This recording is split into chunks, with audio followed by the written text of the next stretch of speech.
Hello student, welcome back to CT by 24/7। Finally वो घड़ी आ ही गई है जिसके लिए आपने साल भर से प्रिपरेशन की, जिसके लिए आपने साल भर से इंतजार भी किया, यानी कि सीयूटी 2025 का एग्जाम। लेकिन एग्जाम में जाने से पहले आपको कुछ बातों पर ध्यान देना बहुत ज़्यादा ज़रूरी है, जो कि एनटीए की तरफ से कैंडिडेट को स्पेशल इंस्ट्रक्शंस दी गई हैं कि ये चीज़ करनी है, ये चीज़ नहीं करनी है। लेकिन वो क्या इंस्ट्रक्शन है जो एनटीए की तरफ से दी गई है, वो सारी की सारी चीज़ें मैं आपको बताने वाली हूँ इस वीडियो के अंदर। तो वीडियो को लास्ट तक देखना है, और अगर आप चैनल पर हैं तो चैनल को सब्सक्राइब जरूर करना है, और इस वीडियो को ज़्यादा से ज़्यादा अपने नियर तक शेयर भी कर देना है, ताकि सभी बच्चों को इस तरह की इंस्ट्रक्शंस का पता चल सके और कोई भी कैंडिडेट अपने एग्जाम में किसी तरह की प्रॉब्लम फेस ना करे। ठीक है, तो इसके लिए जानते हैं क्या क्या स्पेशल इंस्ट्रक्शन दी गई है। देखिए, यहाँ पर क्या करना है कि सबसे पहले आपको ये काम करना है कि अपने एग्जामिनेशन सेंटर पर 2 घंटे पहले पहुंच जाना है। ठीक है, ताकि आप जो है वो पूरी तरीके से अपने एग्जाम सेंटर पे जाकर के अच्छी तरीके से जो भी फॉर्मेलिटीज होगी उसको कंप्लीट करके अपने एग्जाम में बैठ सके। ठीक है, हो सकता है एग्जाम में फंस जाओ, लेट हो जाओ, तो आपको एग्जाम में नहीं बैठने दिया जाएगा, तो ये गलती मत करना, तो पहले पहुंच जाना। ठीक है, उसके बाद क्या करना है, उसके बाद candidate must show the on demand the admit card download. तो ये जो आपका एडमिट कार्ड है, ठीक है, हॉल टिकट जो है, ये आपको उसका प्रिंट आउट निकाल कर लेकर जाना है। ठीक है, और the test centre staff duty authorise to verify the identity candidate. तो आपका जब ये वो देखेंगे, आपका एडमिट कार्ड देखेंगे, सारी जो भी उसके अंदर जो भी इंफॉर्मेशन है वो सारी चेक करने के बाद ही आपको अंदर भेजा जाएगा। ठीक है, देन उसके बाद जो आपका रोल नंबर है वो आपको आपकी सीट पर दिखाई दे जाएगा, तो उसी सीट पर बैठकर आपको आपका एग्जाम देना है। तो आपका एग्जाम जब स्टार्ट होगा तो आपकी स्क्रीन पर आपको क्वेश्चन पेपर दिखाई दे जाएगा, देन उसके अकॉर्डिंग अपने सारे क्वेश्चंस को अटेम्प्ट करना है। ठीक है, उसके बाद यहाँ पर the candidate ensure that the question paper will be, ये हो गया। देन उसके बाद कैंडिडेट में अप्रोच द सुपरिटेंडेंट। अगर आपको आपके कंप्यूटर पर किसी तरह की कोई प्रॉब्लम दिखाई दे रही है, या आपको कोई विजिबिलिटी नहीं हो रही है, क्वेश्चन पेपर दिखाई नहीं दे रहा है, ये प्रॉब्लम आ रही, वो प्रॉब्लम, तो आप अपने सुपरिटेंडेंट को या फिर आपके जो भी वहाँ पर एग्जामिनर्स होंगे तो आप उनको इन्फॉर्म कर सकते हो कि मेरे कंप्यूटर पर ये प्रॉब्लम आ रही है, तो फिर आपको वो उसी तरह का सॉल्यूशन भी बताएंगे। ठीक है, देन उसके बाद ये आपका सीबीटी मोड पर होगा, ये आपको पता ही है। All the candidate ensure that the information like, तो जो भी आपने इन्फॉर्मेशन अपने रजिस्ट्रेशन फॉर्म फिल करते टाइम जो भी उसमें इन्फॉर्मेशन फिल की थी, तो वो एज इट इज आपके एडमिट कार्ड पर भी होनी चाहिए। एग्जाम्पल के तौर पर हिज और her name, mother name, father name, ठीक है, gender, date of birth, category, PWD और PWBD, status, mobile number, email address, photographs and signature, choice of the city, examination etcetera. ठीक है, ये सारी चीजें आपके एडमिट कार्ड में ऑलरेडी दी होंगी, तो वो बस वो मैच होनी चाहिए। ठीक है, देन उसके बाद क्या आ जाएगा, देन उसके बाद आपको candidate are not allowed to carry the instrument. तो किसी तरह का कोई आपको इंस्ट्रूमेंट या फिर आपको कोई भी इलेक्ट्रॉनिक गैजेट नहीं लेकर जाना है। फॉर एग्जांपल ये चीज़ें आपको दी गई हैं, ठीक है, ये तो पता ही होगा। एग्जांपल के तौर पर पेंसिल बॉक्स नहीं लेकर जानी है, ज्योमेट्री पेंसिल बॉक्स हो गया, हैंडबैग हो गया, पर्स हो गया, पेपर, स्टेशनरी, टेक्सचुअल मटीरियल है ना, कोई भी आपको पेपर वगैरह हो गया, मोबाइल फ़ोन हो गया, ईयरफोन हो गया, माइक्रोफोन, ये सारी चीज़ें आपको नहीं लेकर जानी है। ठीक है, देन उसके बाद यहाँ पर बात करेंगे, ठीक है, कि candidate are requested to retain the copy, confirmation page, admit card and score card of the CUET UG। तो ये सारी चीज़ें अपने प्रूफ के लिए इन फ्यूचर अगर काम पड़े तो ये उसमें आप काम में ले सकते हो। Candidate shell appear their own cost, तो आपको आपके एग्जामिनेशन सेंटर पर अपने ही कॉस्ट पर जाना होगा। ठीक है, एनटीए उसके लिए आपको किराया भाड़ा नहीं देगी। ठीक है, देन उसके बाद में क्या करते हैं, print copy of the admit card. ठीक है, यहाँ पर देखिए, print copy of the admit card, self declaration form. अब ये क्या बोलोगे मैडम, ये सेल्फ डिक्लेरेशन फॉर्म क्या होता है या अंडरटेकिंग क्या होता है?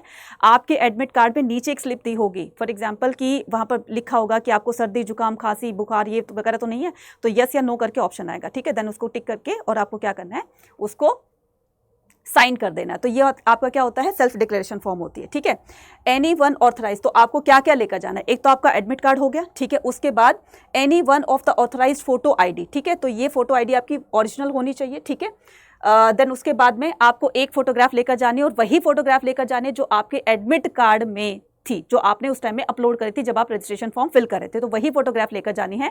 और कोई भी एक अपना ऑथराइज्ड ID लेकर जानी है, या तो अपना आधार कार्ड, पैन कार्ड, या फिर अपना स्कूल ID कार्ड वगैरह वगैरह। तो इसमें से एक ड्राइविंग लाइसेंस हो गया, ठीक है, या पैन कार्ड हो गया, तो इनमें से एक आपको लेकर जाना है। ठीक है, देन उसके बाद रफ वर्क के लिए आपको पेपर वहीं से मिलेगा, घर से पेपर मत लेकर जाना। ठीक है, ये सारी चीजें बताई गई हैं। ठीक है, अब यहाँ पर जानते हैं कि क्या चीजें आपको नहीं लेकर जानी है, और अगर ऐसा करते हो तो एनटीए की तरफ से क्या स्ट्रिक्ट एक्शन लिया जाएगा। ठीक है, unfair means the practice of the activity allowed to candidate gain or unfair advantage of the other candidate, it include but not limited to। ठीक है, तो आपको जैसे कि पता है कि कोई भी आपके पास कोई गैजेट नहीं होना चाहिए, किसी तरह का कोई ऑब्जेक्ट नहीं होना चाहिए, सिंपल एकदम जाना है, ठीक है, और सारी चीज़ों को बहुत अच्छे तरीके से करना है, ठीक है। देन यूजिंग समवन और द, तो आपको जैसे किसी से भाई तू वो बता दे ऐसे आपको ये आपको जेस्चर्स भी नहीं करने, इशारेबाजी नहीं करनी है, पूछना नहीं है किसी से। तो ये तो आपको पता ही होगा कि अभी बोर्ड एग्जाम में भी कुछ ऐसा ही होता है, तो इतने सालों से आप एग्जाम देते आ रहे हो तो भाई टीचर की तरफ से बोला जाता है ना कि किसी तरह की कोई चीटिंग वगैरह नहीं करनी है, स्पेशली वहीं पर ये सब कुछ दिया हुआ है, ठीक है। उसके बाद अगर तो आप ऐसा करते हुए पकड़े गए, ठीक है, अगर तो आप ऐसा करते हुए पकड़े गए तो क्या करेगा, एनटीए आपको 3 साल के लिए बैन कर देगा, यानी कि डिबार्ड दे देगा आपको 3 साल के लिए, फ्यूचर में कोई किसी तरह का आप एग्जाम नहीं दे सकते हो सीयूटी का, ठीक है। तो भाई ऐसी गलती आप मत कीजिएगा, ठीक है। देन उसके बाद कैंसिलेशन द रिजल्ट, आपको रिजल्ट कैंसिल कर दिया जाएगा, यार क्या ही करना है ना, तो हम छोटी सी उसके लिए तो क्यों इतनी बड़ी प्रॉब्लम में पड़े, है ना। तो बिल्कुल ठीक तरीके से अपना अच्छी तरीके से एग्जाम करके आना है, ठीक है। उसके बाद यहाँ पर देखिए बताया गया है क्या, candidate will subject extensive compulsory frisking. Frisking का मतलब होता है कि जब आप सेंटर पर जाते हो तो आपकी चेकिंग वगैरह होती है ना, आपके एडमिट कार्ड को मैच किया जाता है, आपकी शक्ल को मैच किया जाता है, तो ये सारी फ्रिस्किंग में ही आती है, ठीक है। तो ये हो जाएगा। देन उसके बाद आपको एंट्री करा दी जाएगी। Any item like the textual material, तो ये सब पहले बोल दिया था मैंने, ठीक है। आपका राइटिंग पैड हो गया, पेन हो गया, स्केल हो गया, ये कोई चीज़ आपको नहीं लेकर जानी। हाँ, नीचे यहाँ पर बताया गया है कि आपको बॉल पेन लेकर जाना है, लेकिन वो भी ट्रांसपेरेंट होगा, ठीक है। कोई भी किसी तरह का इडेबल आइटम नहीं लेकर जाना है, ठीक है। तो ये सारी चीज़ें, अगर वाटर बॉटल है आपके पास तो वो भी ट्रांसपेरेंट होनी चाहिए, पेन और वाटर बॉटल दोनों ही ट्रांसपेरेंट होनी चाहिए। आपको कोई भी वॉलेट हो गया, आपका पर्स वगैरह हो गया, गॉगल्स हो गए, ठीक है, हैंडबैग हो गया और बेल्ट वगैरह, कैप वगैरह कुछ नहीं ऐसा पहन के जाना है, ठीक है। आपके पास नहीं होना चाहिए वॉच, रिस्ट वॉच, ब्रेसलेट वगैरह कुछ नहीं होना चाहिए, ठीक है। कोई भी मेटालिक आइटम नहीं होना चाहिए, ठीक है। कोई भी ऑर्नामेंट नहीं होना चाहिए गर्ल्स के लिए, है कहीं वो कान वान में कुछ पहन कर चली जाए तो ऐसा कुछ नहीं होना चाहिए, ठीक है। देन उसके बाद यहाँ पर 2 आवर्स पहले ही पहुंच जाना है, ठीक है। ड्रेस कोड क्या होगा कि आपको यहाँ पर देखिए, आपको फुल स्लीव्स, ठीक है, बहुत मोटे मोटे कपड़े होते हैं, फुल स्लीव्स होते हैं, वो इस तरह का आपको ड्रेस कोड नहीं वियर करना है, यानी कि आपको सिंपल हाफ स्लीव्स का पहनना है, ठीक है, और लोअर पहनना है, ठीक है। स्लीपर्स वगैरह पहननी है, तो ये सब कुछ, slippers, sandals with low heels are permitted, shoe are not permitted, ठीक है, बिल्कुल दिया गया है, ठीक है। उसके बाद in case of the deviations required due to the unavoidable medical etc circumstances specific approval by NTA must be taken before the admit card are issued, ठीक है। तो जो भी आपने अपने पहले इंस्ट्रक्शंस जो भी आपने फिल किया होगा, देन उसके अलावा मान लीजिए किसी बच्चे को या कैंडिडेट को किसी तरह की प्रॉब्लम है, कोई फिजिकल प्रॉब्लम है उसको, ठीक है, तो वो उसने रजिस्ट्रेशन फॉर्म फिल करते टाइम उसने लिखा होगा, तो वो NTA की तरफ से अप्रूव्ड कर दिया होगा, देन उसके बाद वो ईजिली वहाँ पर जा सकते हैं, ठीक है।